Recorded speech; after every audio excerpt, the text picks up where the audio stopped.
کا ایک نقش عجب چھوڑ دیا ہے، کردار کا ایک نقش عجب چھوڑ دیا ہے، ذر بڑھتے ہوئے سیلاب کا رخ موڑ دیا ہے،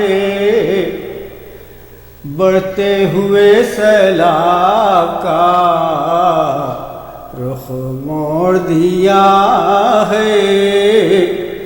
عاشور کو عباس نے خود اپنے لہو سے تاریخ وفا لکھ کے قلم توڑ دیا ہے، تاریخ وفا لکھ کے قلم توڑ دیا ہے۔ ایک سورہ فاتحہ شہیدان کربلا کی۔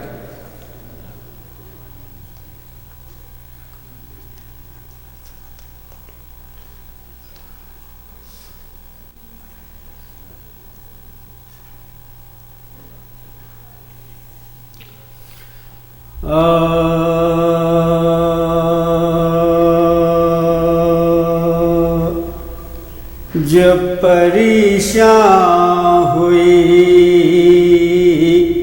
مولا کی جماعت رن میں، جب پریشان ہوئی مولا کی جماعت رن میں، ہر نمازی کو پسند آئی اقامت رن میں، قبلِ دین دیا قصد عبادت رن میں، قبلِ دین کیا قصد عبادت رن میں، شکل میرا بنی تیرے شہادت رن میں، شکل میرا بنی تیرے شہادت رن میں، غل ہوا اس کو امام دو جہاں کہتے ہیں، تیغوں کے سائے میں شبیر اذاں کہتے ہیں، تیغوں کے سائے میں شبیر اذاں کہتے ہیں، آئی آواز کی سب رتبہ سے ہم نے لیا، ہم نے صلب شہ مرداں سے اسے خلق کیا، جب یہ پیدا ہوا تو منہ سے میرا نام لیا، کیوں نہ ہو اس نے میری فاطمہ کا دودھ پیا، کیوں نہ ہو اس نے میری فاطمہ کا دودھ پیا، اس کا میں ہوں میرا شناسا یہ ہے، کیوں نہ ہو میرے محمد کا نواسا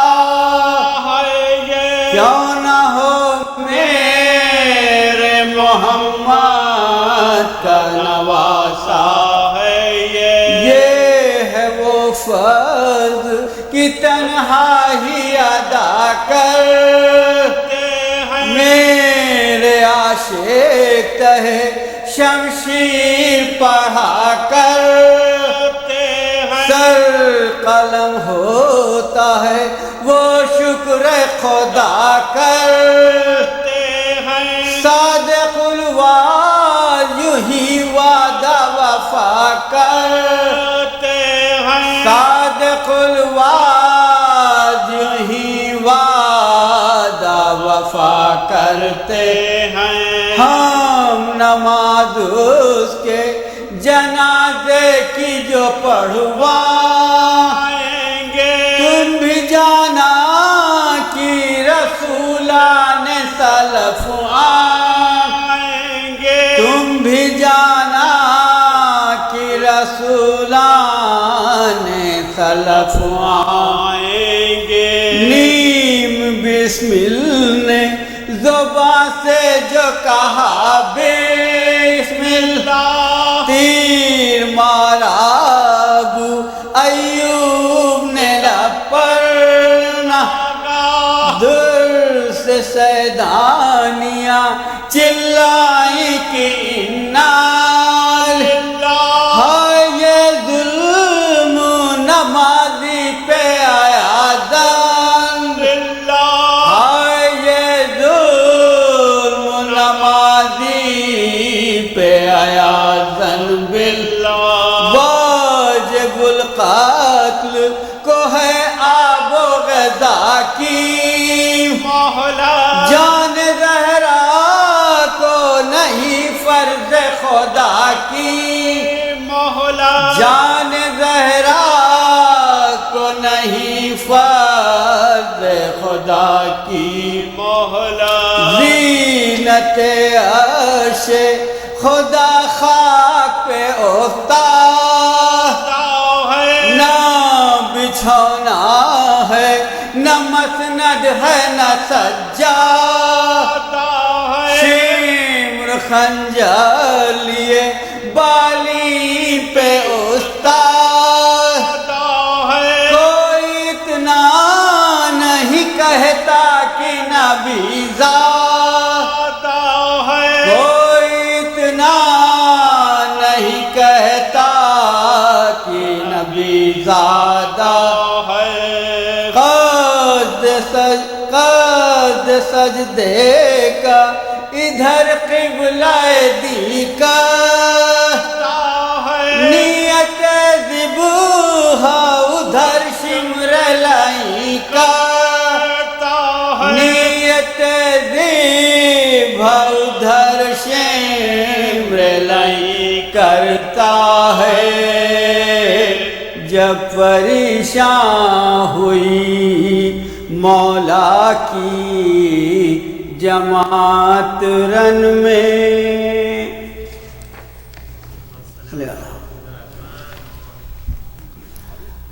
حضرات مومنین جیسا کہ آپ کو علم ہے ای میل بھی گیا ہے کہ سید علی عباس عابدی صاحب کے بھائی کی برسی کی مجلس ہے جو وہ پچھلے سال سے کر رہے ہیں اور ان کے ساتھ ان کے اہل خانہ کے کچھ اور مرحومین ہیں جن کے لیے فاتحہ پڑھایا گیا کل ابھی تک مجلس کا اعلان نہیں ہے تو کل انشاءاللہ قرآن کی پوری تلاوت ہوگی اور فرائیڈے بھی نہیں سیٹرڈے سے پھر مجلسوں کا سلسلہ شروع اب بلا کسی تاخیر کے پہ invite Sheikh Jalil with loud صلوات اللہم صلی علی محمد وآلہ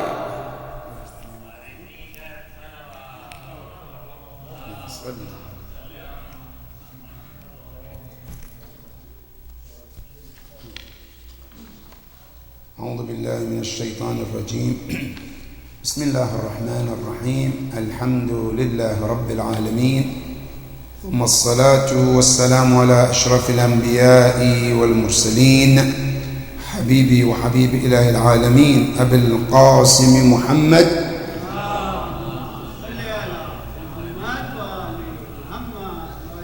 وعلى أهل بيته الطيبين الطاهرين المعصومين الذين ذهب الله عنهم الرجس وطهرهم تطهيرا.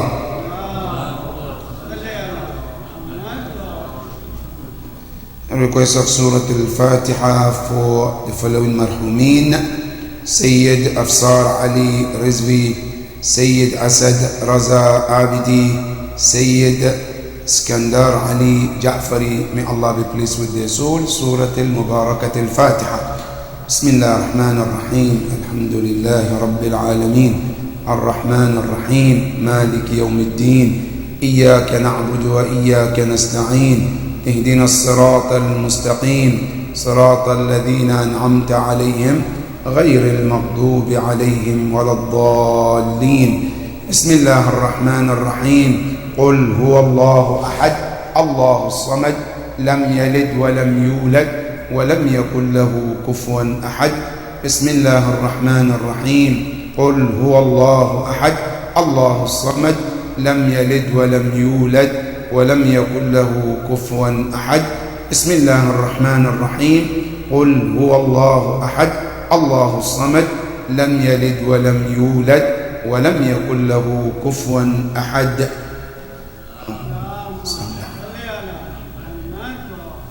قال الله العلي العظيم في كتابه الكريم. بسم الله الرحمن الرحيم. الله الذي خلق السماوات والأرض وما بينهما في 6 أيام ثم استوى على العرش ما لكم من ولي ولا شفيع أفلا تتذكرون. صدق الله العلي العظيم. صلى. As we continue the tafsir of Surah Al-Sajdah, ayah number 4. But before we proceed to ayah number 4, there is a question related to previous ayah, which is ayah number 3, in which Allah subhanahu wa ta'ala talks about the purpose of sending the Prophet to the Ummah. We mentioned last night one of the tafsir about Allah sending the Prophet to the Ummah because after Isa alayhi salam, he was not a prophet for years. So in that between Isa alayhi salam and Prophet Muhammad sallallahu alayhi wa alihi, there were no any prophet or messenger. And at the same time, according to the Quran, Allah tells us, وَمَا مِنْ أُمَّةٍ إِلَّا خَلَى فِيهَا نَذِيرٌ. No nation unless Allah sent them a warner, a prophet or messenger. Now a question that comes, can we say that Allah ever sent the Prophet Muhammad to America? Can anybody confirm that in this country, in Maryland, a Prophet Muhammad ever been here?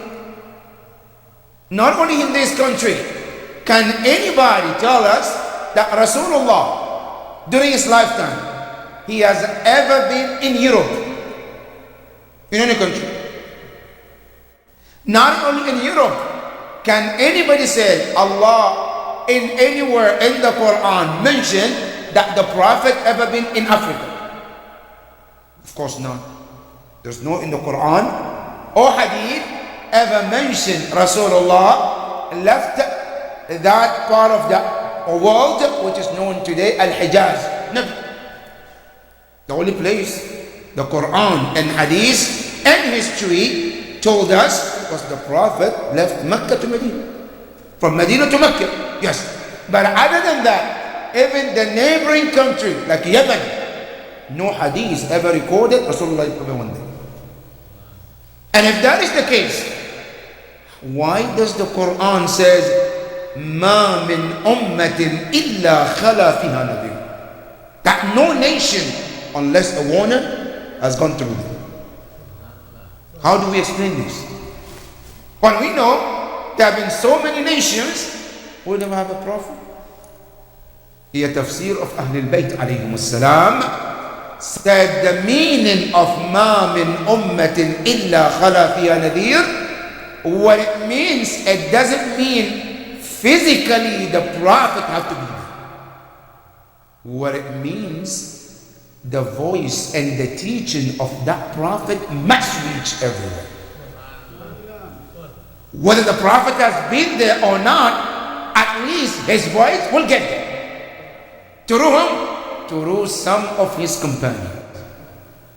One example, Rasulullah never been to Abyssinia in Ethiopia, but the voice of Islam was reached there. Through whom? Through companions. Ja'far alayhi salam, through him the voice of Islam reached there. Rasulullah never been to Yemen, but the voice of Rasulullah have reached to Yemen. The same thing applies when Imam lives. They don't necessarily have to be in that place, but they have to make sure the voice have reached them. When you look at what Imams, Imam Ja'far al-Sadiq alayhi salam, Allahumma salli ala. During his time, he spent all his life in Medina. But one thing Imam Ja'far al-Sadiq made sure that his voice have reached every corner of the earth. Through his companions, through his tabligh, that people come from Iraq. That's how people, when they come to Medina, they know there is the grandson of the Prophet there. When they go to him, he makes sure that they leave there with something they never heard or they never knew.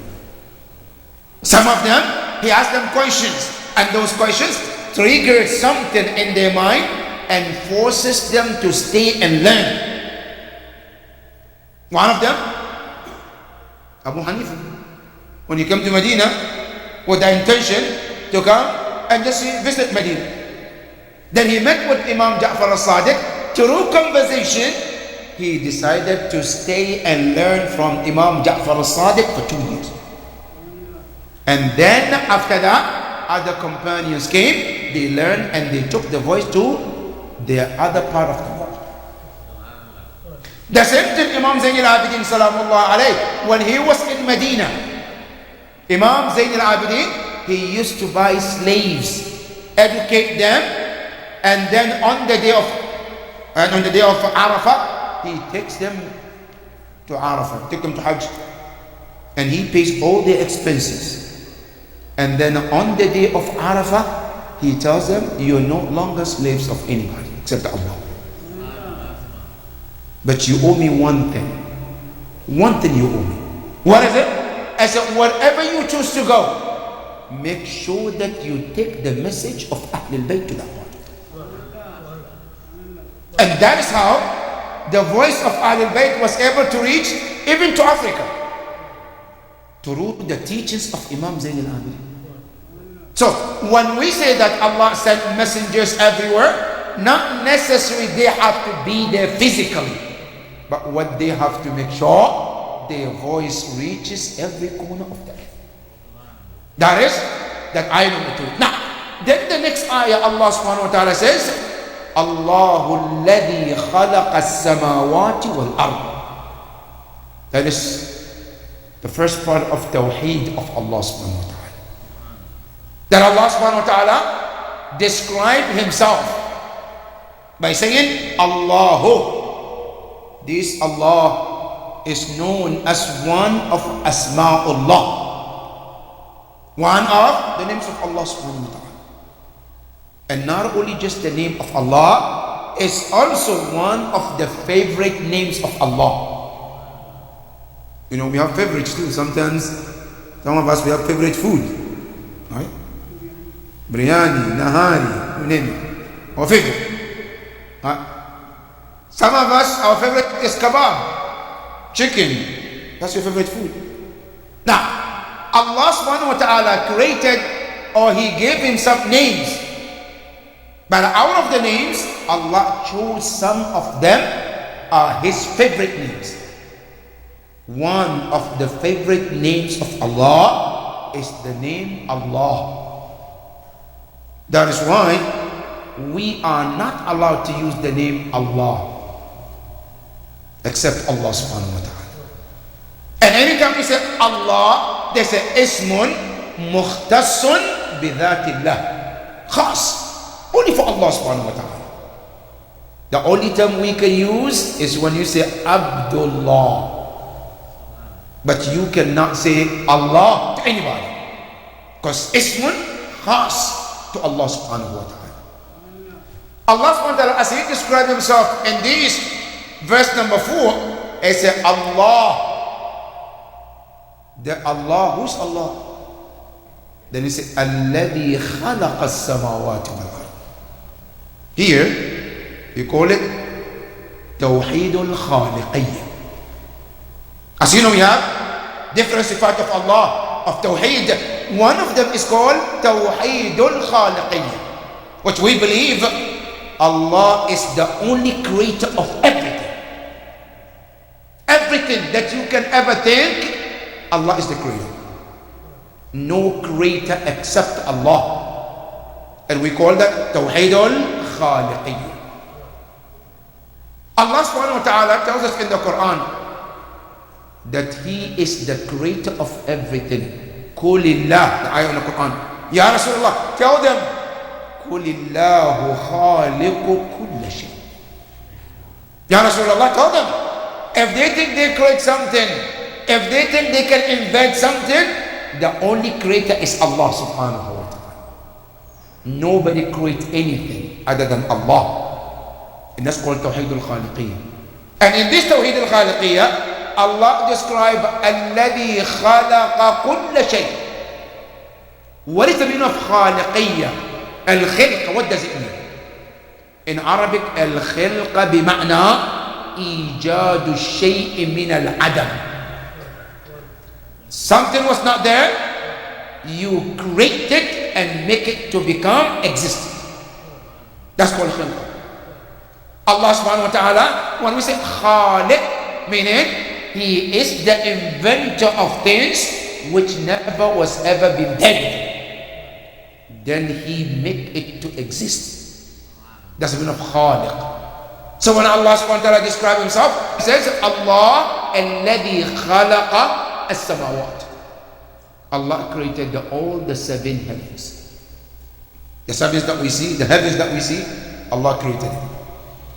And not only He created it, Allah tells you how He created it.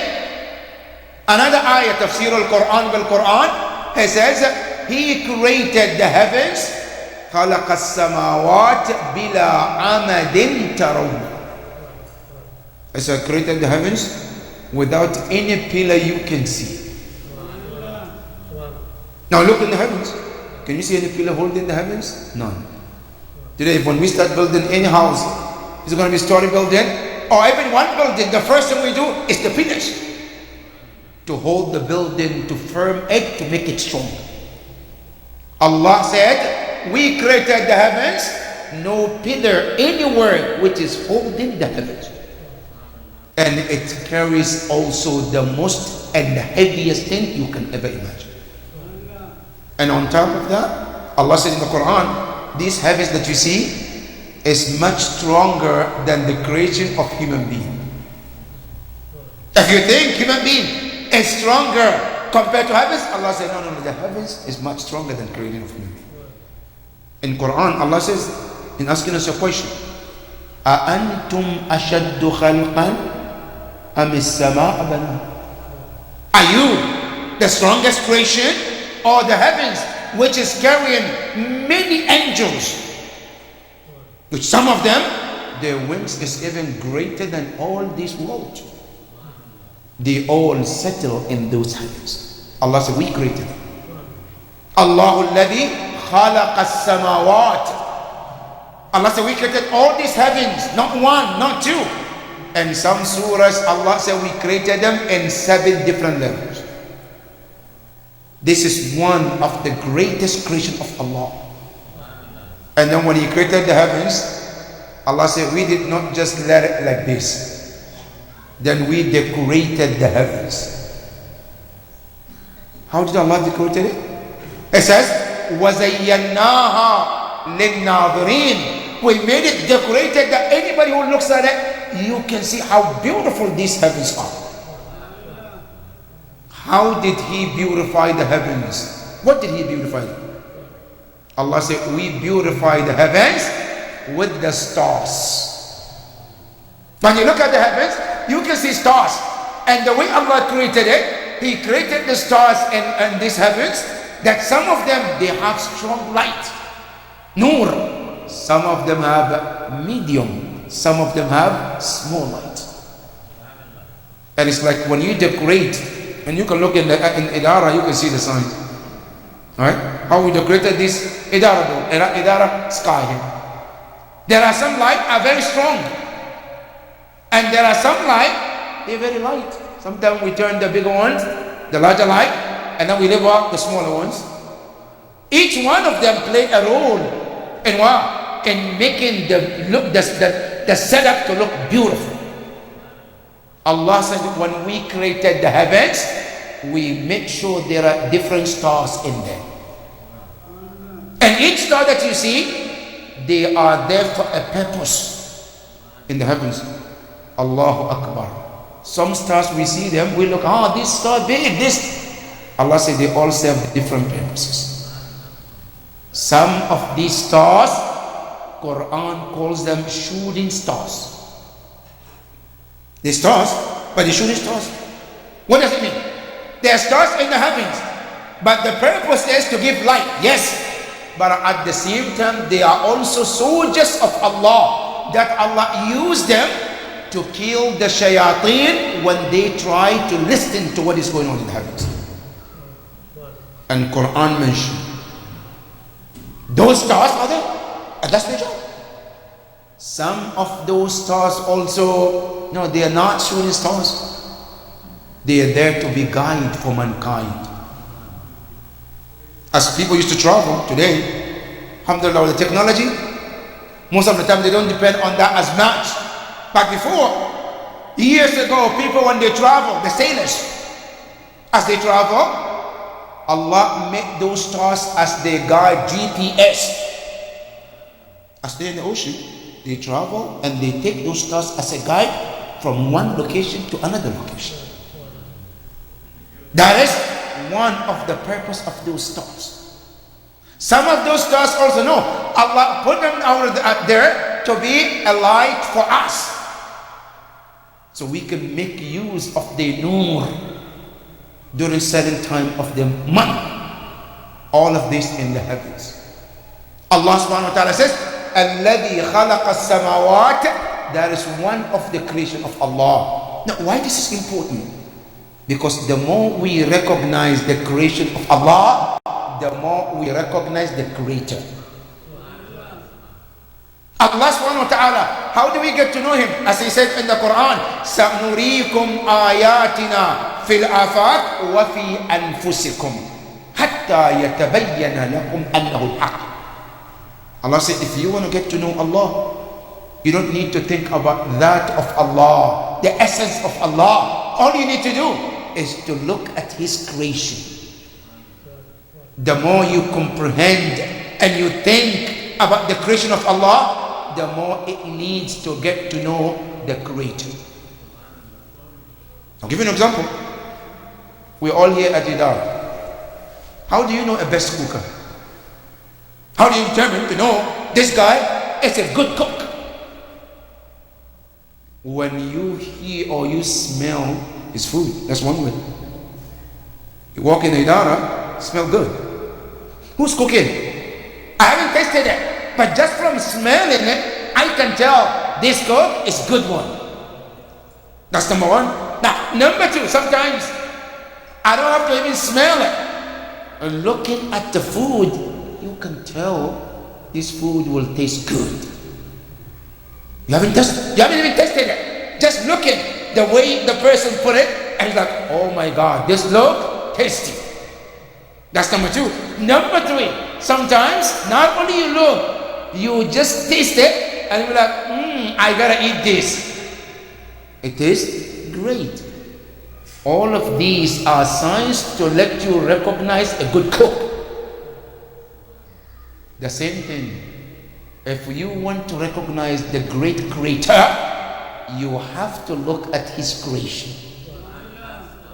The more you look at the creation of Allah, the heavens and what it contains, it led you to know how great the Creator could be.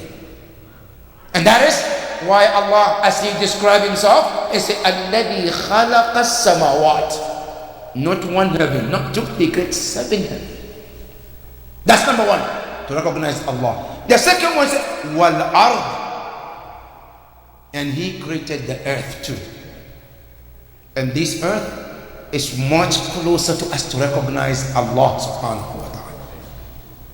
Number one, you look at the earth that we live in. We live on this earth as a human being, and amazing, the first thing Allah does or did is to make sure that everything you need as a human being in terms of this body, it all comes from this earth. Everything you need as a human being comes from this earth. But when it comes to your spirituality, your deen, your guidance, it comes from above. But your food, where does it come from? Allah says from the earth. And Allah reminds you in the Quran, say, think carefully. فَلْيَنْظُرُ الْإِنسَانُ إِلَىٰ طَعَامِهِ. Let every soul think. When I sit in front of a rice, I sit in front of a chicken to eat meat. Allah said, did you ever stop to take a time to comprehend this food? How did it come about? Sometimes we eat this food and we throw half of it in the trash. Some of the time we abuse this food. We waste this food. We waste this water. But if you are to sit down and think, how did it start until it reached your table, then you recognize the greatness of Allah subhanahu wa ta'ala. And Allah gives you this example. He said, فَلْيَنْظُرَ الْإِنسَانُ إِلَىٰ طَعَامِهِ أَنَّا صَبَبْنَا الْمَاءَ صَبًّا. From your food, one of the needs of a human being, which is food. Allah said, look, the first thing that does is we set the water from the sky. This water, which also we waste. Now, Allah, when we make wudu, we don't take care of this water. You know how this water comes about? This water, which without it, you and I cannot even live and survive. The body. Now check the researchers who are not even Muslims. They said your body, the body that Allah created, 70% of it is all water. 70 of your body is water. Not only that, for your survival, to survive as a human being, to live, your body cannot survive without water. That's you as a human being. Your food, which will help you to live, also depends on water. The earth that you live on, this earth that we live on, Allah tells you, without water, this earth cannot even survive. Alam taraw. Allah said, don't you look and see the earth? Jamidatan. Jamud, it's dry. When we send the water on this earth, then you see the revive come back alive, come back to the earth. Even the earth depends on the water. That is the earth itself. It needs the water. Now, the food that you eat, Allah said, look, فَلْيَنْظُرُ الْإِنسَانُ إِلَىٰ طَعَامِهِ أَنَّا صَبَبْنَا الْمَاءَ صَبًّا. First, we send the water from the sky. And this water, how does it come about? Allahu Akbar. Oxygen and hydrogen. They come together. Hydrogen, they come together. And then what happened? They become water from the sky. And then they come down. And this water, وَمَا أَدْرَاكَ مَا water. You know this water that comes from the sky? Today, we don't understand. Do you know that if you check in the book, Tibbul A'imma, right? One of the best way for cure diseases is the rainwater. Better than this pure water we drink, we pay money for it, huh? This rainwater, right? Just the rainwater. Now, this is not my word. Look in the Quran. وَأَنزَلْنَا مِنَ السَّمَاءِ مَاءً طَهُورًا. Allah said, we send from the sky. We send from the sky water. What kind of water? Now, is this a tahir? No. Tahur, sigatul mubalagha. It pures, very pure. Pures from what? Your skin, from dirt. It pures your soul. It pures your diseases too as well. This water It's a blessing from Allah subhanahu wa ta'ala. All come from the sky. Then on top of that, Allah said, this earth that you have, not only your food is on this earth, your life depends on this earth too. But Allah said, before anything, we made this earth to become easy, so when you live on this planet, you live very comfortable. And it's a thing in Surah An-Naba, Allah said, Alam naj'alil arda mihada. Didn't we level this earth to become comfortable so you can walk around and move around easily without any difficulty? Now imagine if Allah to make this earth is all about mountains, how would the life be? Allah said, we created it and we made it level, easy for your access and your movement on this earth. That is number two. Number three, Allah subhanahu wa ta'ala said, not only that, we made this earth also to be the place of your burial. When we die, where do we go? Now imagine if Allah didn't create this earth and people died, where did they go? Did you ever start to think about how much this earth is blessed to us? You look in the Quran, Allah tells you, when Qabil killed his brother Habil, he didn't even know what to do with the body. Did he know? He was confused what to do. Allah said in the Quran, فَبَعَثَ اللَّهُ غُرَابًا. Allah said, we send a crow from the heavens to come and educate human being how to bury his own brother. A crow, an animal, came down to teach Qabil how to bury his brother. And then the crow came, dug the earth, and buried another crow which was acting like they are dead. Then after that, Qabil, and Quran quoted him, Qabil look, he says, أَجَسْتُ أَنْ أَكُونَ مِثْلَ هَذَا الْقُرَانِ. He said, I'm so weak even to become like this crow. فَأُوَارِي سَوْءَةَ أَخِي. Even how to bury my own brother, I don't know. But Allah created this earth and it became a place to bury our marhumin. One of the blessings of the earth. Not only that, this earth also, it became a place where you and I can use, we can use it as a place to become a shaheed for us, Yawm al-Qiyamah. You know, in a hadith, the place you sit and read Quran, it bear witness, Yawm al-Qiyamah for you. The place you normally sit to do your salah, it becomes a place to witness for you on your behalf, Yawm al-Qiyamah. That Yawm al-Qiyamah, that place comes and say, Ya Allah, I am witness of this brother, that sister, that she pray Fajr on this location at this time, Yawm al-Qiyamah. The earth can be a place of your benefit, Yawm al-Qiyamah. That is one of the blessings of this earth. And then on top of that, Allah subhanahu wa ta'ala says, how many days did we create these heavens and the earth? As a fi sittati ayyam. It took Allah, one tafsir, ayyam here means days. One tafsir says, Allah says, خَلَقَ السَّمَاوَاتِ وَالْأَرْضِ وَمَا بَيْنَهُمَا. Whatever exists between the heavens and the earth, Allah said it took us fi sittati ayyam, in 6 days.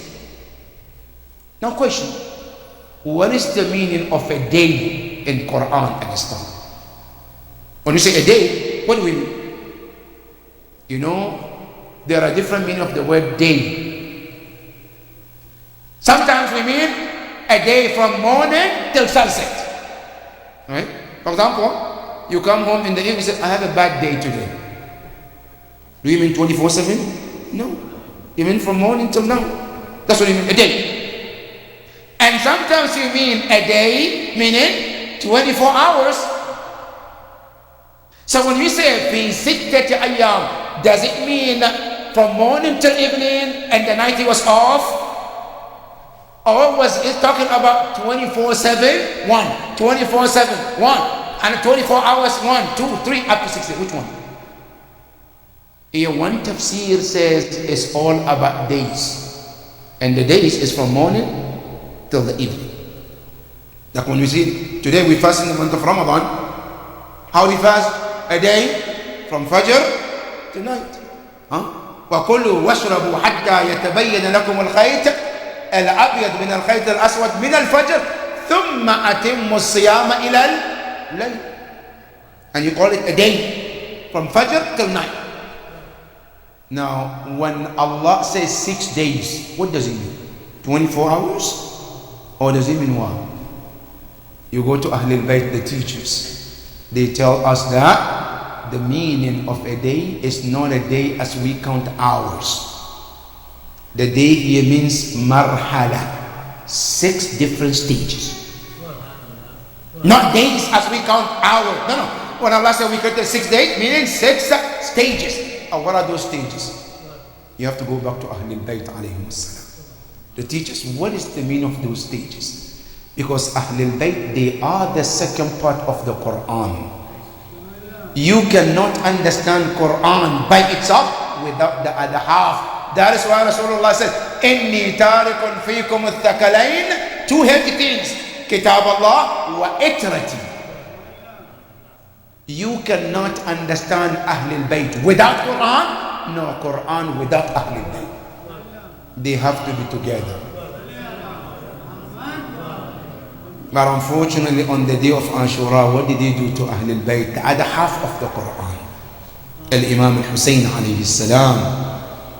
Now, Imam Hussein was killed by those enemies of Islam. Even children, which is one of the rule in Islam, when you go with the war with the kafir, 8 years, Islam says children are not allowed to be killed. Children of kuffar, mushrik, don't kill their children. 2, you are not allowed to kill their women too. They are mushrikeen, but don't kill their women. One of the things that makes those Ahlul Bayt, the enemies of Ahlul Bayt, the worst people, they didn't spare even children on the day of Ashura. One of the children are Aun and Muhammad, the children of Zainab salamullahi alayha, who happened to be children. They came on the day of Ashura. They asked Imam Hussein to allow them to go to the battlefield. Imam Hussein refused them because they're too young. Their mother, she looked, she saw her children still there. She went closer to them. Why are you still here? I talked to you to go there and bright my face in front of my mother Zahra, and you're still here? They said, oh, our mother, our uncle Hussein didn't let us. Can you talk to Imam Hussein? She went to Imam Hussein and said, why my children are still here? I still see them breathing. I still see them here. Imam Hussein said, I don't want to allow them to go there, because whenever I look at them, they remind me about their father. And I don't want them to go to the battlefield. They're too young, they have life. Then Zainab said, Ya Aba Abdullah, you are allowing Ali al-Asghar, the youngest one, to become shaheed on the day of Ashura, and not my children? La wallah, they have to go. Please allow them. Zainab alayhi salam, she insisted. Aun and Muhammad went to the battlefield, and they were taught how to fight by Abbas alayhi salam. They fought fight of heroes and braves.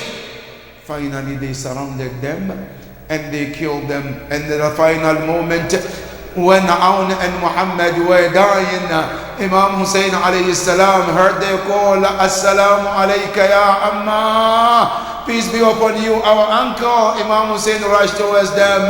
He lifted their bodies as he was talking to them. Their final moment, they said, Ya Amma, our uncle, 2 messages to our mother. He said, tell her that we brighten her face as she asked us to do. He said, Inshallah, you brighten your mother's face, no doubt about it. Secondly, they said, our uncle, please send our salam to our mother Zainab alayhi salam.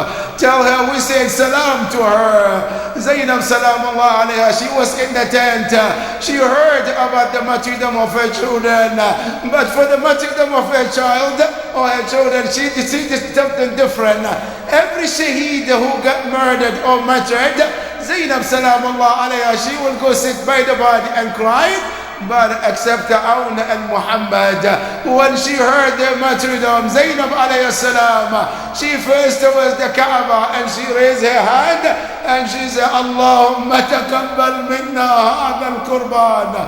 Ya Allah, please accept this sacrifice from us for giving these two sons of us to you as a sacrifice. Inna lillahi wa inna ilayhi raji'un. وسيعلم الذين ظلموا أي منقلب ينقلبون والعاقبة للمتقين. صلوا على محمد وآل محمد. صلى هذا روح of مرحوم المرحومين of the sponsor for tonight and your مرحومين سورة المباركة الفاتحة. بسم الله.